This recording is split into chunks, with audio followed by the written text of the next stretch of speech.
Hi guys, it's the Crypto Deal here and welcome back to another video. Now today we're going to talk about how to buy Bitcoin. This might be a wee bit not too exciting if you've already bought Bitcoin and know how to, but I'm going to go over a few different ways to buy Bitcoin and a few of the pros and cons for it. So you might learn something, but if not, no worries. I think Bitcoin's actually got easier to buy in the last year or two.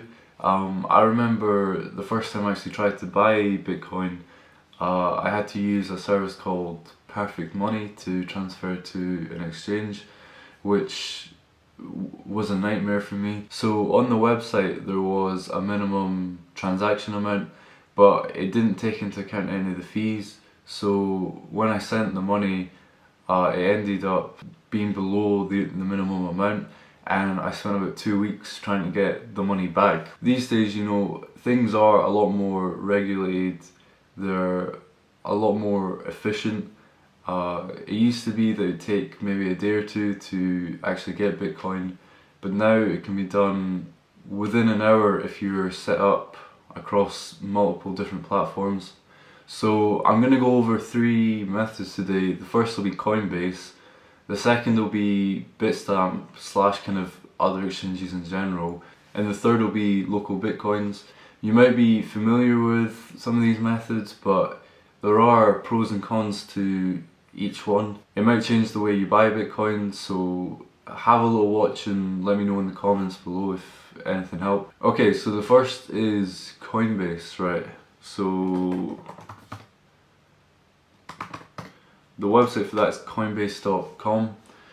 So I'm gonna sign up. I'm not actually a member of Coinbase, although it is good for most countries in the world.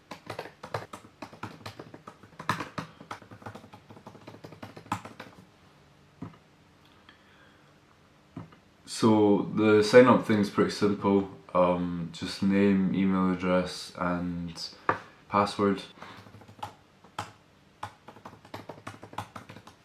Okay, so once you're in, you come across your dashboard. This is actually quite a good user layout actually. Some nice information on Bitcoin itself.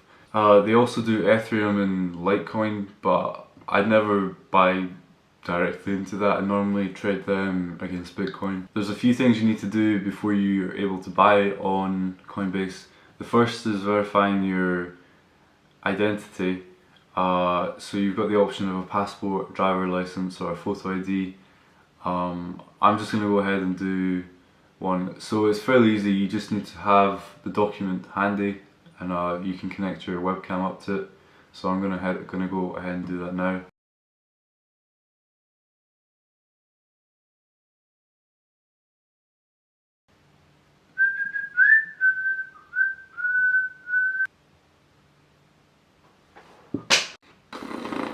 Great, so once you've verified your identity, you need to add a payment method. Obviously for me, I'm going to be picking the credit or debit card just for ease of speed, but it does come with a 2.5% fee. If you are willing to wait a few days for a bank transfer, then you should probably look into the bank account one, especially if you're going to be buying a large amount.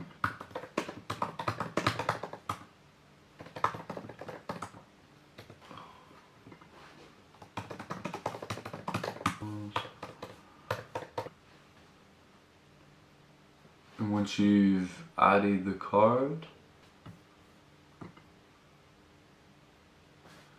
oh great, for now my buys are currently disabled, so I'm going to come back and check this in a few days. I would say it's still one of the quicker methods. It might just be I've had a personal trouble. I'm going to contact support and stuff. Hi guys, so it's been a few days and my buys are still currently disabled. I've contacted support and got kind of like auto responses, like they have a thing where they can detect words and then suggest things to do, but I've done everything and I've been waiting for an advisor. So what can we draw from Coinbase? It's good if you can be verified. It's also pretty easy to buy once you're verified, because you know they've got a mobile app and stuff. Probably one of the negatives seems to be speed to be verified. also there are fees for buying via them, which can mean that your buying average is a bit higher than expected. But overall, for the average person looking to buy Bitcoin, Coinbase is pretty good. I'd probably rate it 7 out of 10. Okay, so next we're going to look at Bitstamp.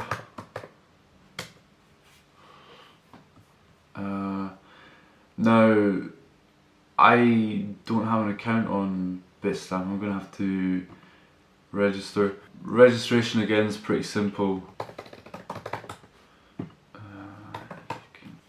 So with Bitstamp you get assigned like your own client ID and password, which is fairly good actually for security wise, because you know emails can be breached and then used across other platforms. Once you're in, you have to change your password to something more memorable.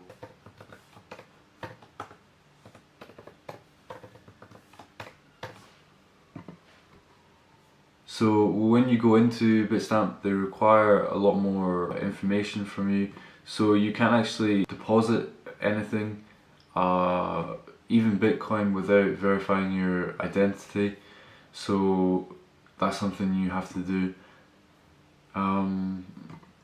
It's fairly straightforward. So the reason being for all this information is that Bitstamp's a nationally registered exchange, so in theory it should be a lot secure and better run than other exchanges, partly because you know they need to submit documents and accounts and user data and stuff, but that might not be something you're interested in. If you're more interested about the security side, it would protect you a lot better potentially if you know Bitstamp was to be hacked. I'm not gonna actually go for this because I'm not really into, like, it's not an exchange I would personally use, although I do think it is one of the best. So you need to use a bank transfer for depositing money to Bitstamp, which obviously will come with some fees and take a few days to process. You'll be able to buy at the exact market value there currently is. With Coinbase and other services like Coinbase, you often have to pay a bit of a premium for the easy access, but with Bitstamp you can literally trade the market live and buy coins for the exact price at that moment. So this order booking exchange is pretty easy to use. If you were to want to buy Bitcoin, you would put in the amount here and you'd also set your buy price. Below down here is the order book, so the green people here are people wanting to buy Bitcoin and the red ones here are the people wishing to sell Bitcoin. So it depends on how you want to play it, but you could in theory set a bid for something like $7,500 and hope that at some point your bid will be filled. Alternatively, you could buy straight into the buy side and have your Bitcoins instantly.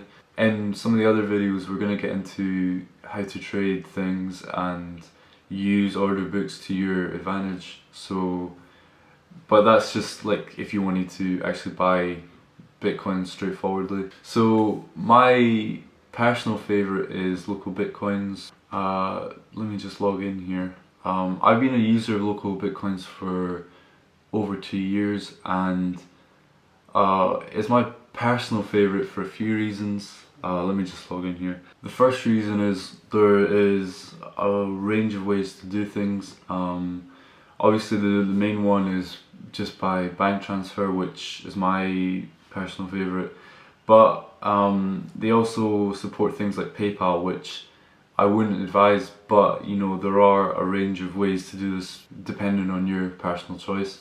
The reason I wouldn't buy from PayPal is that technically whoever transfers the money can claim that they didn't receive any gifts or goods for the payment, so PayPal would actually reverse the payment if they went to support and contacted them, which can leave you open to losing money that you sold for Bitcoins. Another reason for being a big fan of Localbitcoins is the peer-to-peer nature of it. You're often just dealing with people who have a bank account or have Bitcoins, which makes the transactions pretty quick. I can be done in a trade within about 5 minutes, buying or selling. Another good part about Localbitcoins is for some reason the spread seems pretty big between the buy and the sells, so it's possible for you to buy and sell and kind of make a bit of a return, although that is a slow process. And also if the market moves out of the price you've been selling for and into the buying area, then you're going to be a little scuppered maybe. So obviously here you can see that you could buy Bitcoin straight up for £6,865, or you could sell Bitcoins for £6,512. It is possible to put an advert to buy Bitcoins for the price here, but you maybe need a little bit of patience as people would sell into you. That is one thing about Localbitcoins, is it doesn't have as much trading activity as exchanges would, but you can potentially get a better price for them than an exchange if you have some patience. Yeah, it's also possible to buy Bitcoins with cash, which is pretty secure. I've never personally done that, and I think it'd be maybe a wee bit strange to come up to someone with like a bag of cash and be like, oh, can I buy some Bitcoin off you? But I guess in one way it's untraceable aside from your initial communications on here. One thing to note though, you don't actually need to provide any ID to make a trade or open a trade, but other users might ask you for ID just in case, you know, there's risks of people using stolen credit cards and things. So on your first trade, be prepared for people to ask for ID, because people don't like to go to trade with people who are untrusted, and actually a lot of people close off their trades to people who are trusted or verified. So initially you might have to pay not an optimal price in order to be able to use the platform. Normally if I'm doing a trade with someone I see hasn't had any verified or past trading history on the platform, I'll normally ask for an ID. The main reason being, once about a year ago I sold Bitcoins to someone who paid with a stolen credit card. As a result, my bank account got completely frozen because it looked like I was in on the scam. And I actually ended up having to close the account because the bank weren't happy with me buying and selling Bitcoins via it. They wanted me to, at the time, set up a business account which had higher banking fees and stuff, but it wasn't really a business, you know, so I ended up just having to move banks. But that's a word of warning for making sure you check who you're doing business with, because otherwise, you know, I was fairly lucky that everything was fairly straightforward for me to process and explain, but you know, you might get cases where banks are less forgiving and make your life a lot more awkward. That's about it for my ways to buy Bitcoin. Obviously there are a few other ways, but I feel like those are like the three main ways. You've either got an app, you've got an exchange, or you've got peer-to-peer. Let me know your thoughts down below and if you learned anything. I imagine if you've already bought Bitcoin you have a way you're pretty comfortable with, but I just wanted to put a few more videos out for like the basics, so that, you know, potentially they might bring other people into trading and learn the ropes and stuff, which would be pretty cool. My next video is going to be on securing your Bitcoins around exchanges, hard wallets, and basic things like logins, 2FA and all that. So stick around for that. You might also learn something there even if you are experienced, but after that I'm going to be getting into how to trade altcoins and stuff, which could be pretty fun. Also might be useful to see how I go about it. But anyway, thanks for watching guys, and remember to like and subscribe, and also if you could share it via Twitter and stuff, that'd be great. I'll try and get the next video out fairly soon, but until then, peace out.